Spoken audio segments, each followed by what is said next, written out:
Do you want to go out?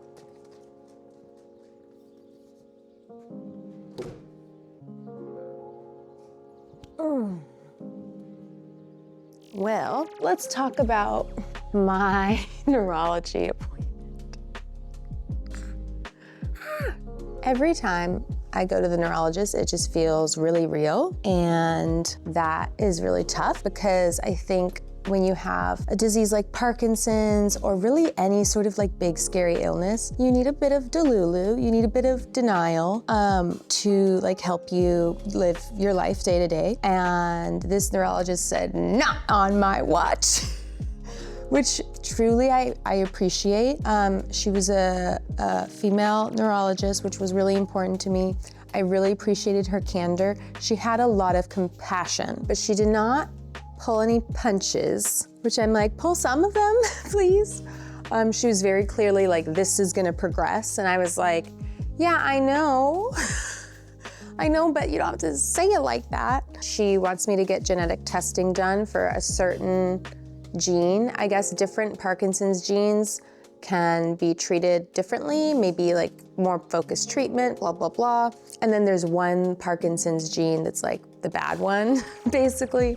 And she's like, you wanna know if you have that because that tells you about your prognosis. And if you have that one, it'll be more difficult. And I said, totally, gal. It sort of sent me in a spiral, I'm gonna be honest. Like on my way home from the appointment, your girl did cry a lot. It's like, I already got the big bad diagnosis. I don't want another one. Return to sender, delete. But I also am a nurse and I have been in the room when people have gotten big scary news, like they need to have open heart surgery or they need to have a defibrillator placed or, you know, like, and I remember telling my patients, information is power, knowledge is power. It's good that you know that this is going on. And so now I'm telling myself that, and let me tell you, a taste of my own medicine is bitter.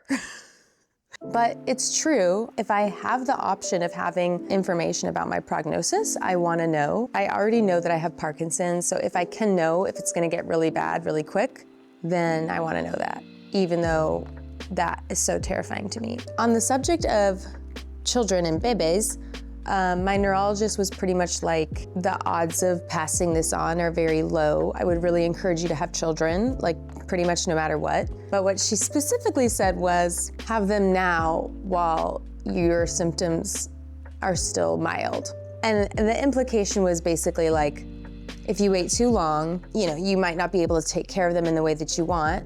And that obviously is my biggest fear. It was a really overwhelming appointment. I went by myself. I should have taken my husband. I don't know why I didn't, or my mom. She offered to come and I don't know. I wanted like privacy, I guess. I just wanted to get the information and get the hell out of there, which is what I did.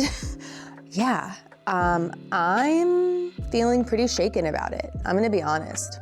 Basically, the appointment was like, your life is gonna get so much harder. You should have kids now before it gets harder. And I was like, but having kids makes your life really hard. So like, I don't know. I'm just really in a lot of fear. I don't want to miss out on motherhood and I don't plan to. I think from here on out, whatever Ryan and I decide to do, you know, I'm gonna keep those decisions probably off the internet. I mean, I wanted to share my concerns and my fears. I think it's really relevant to this channel. Maybe see me with a baby bump later this year. I would love that. And then of course I'll talk about it. But in terms of like our decisions moving forward, I think I'm gonna leave that for us and we'll just kind of see how it goes. I think the next like week or so, I'm really going to pursue a little bit of healthy denial. Not like convincing myself that I don't have Parkinson's, but just like, I'm really gonna diminish the gravity. Because the truth is, the gravity of this diagnosis and the gravity of that neurology appointment I had is sort of staggering. She basically was like, have kids now while you're well, because in 10 years, when you're in your 40s and your kids are 10, you're not gonna be able to care for them in that same way. And the gravity of that is astounding. It's undeniable. And I simply can't like think about that. I'm gonna really take it one day at a time. You know, after my diagnosis, after the initial shock, I really, truly didn't think about it every day very much. And right now, it's sort of like the biggest, it's at the forefront of my mind. It's like the biggest thing in my life. And I need to make it smaller again so that I can handle this. I told my psychiatrist recently that, I've really cultivated a good relationship with like my body noise or like my tremors or my feet dragging or whatever. I told him that like when my hand tremors, I think of it like a sneeze, and I want to embody that, like what I've done there, and kind of like get back to the idea that like there's nothing wrong and this is just how my body is. You really are only guaranteed this exact moment. I'm not even guaranteed today.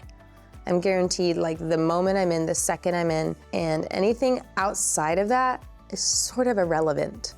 And I'm really trying to embody that. Thank you so much for watching this video, and I'll see you next time. Bye.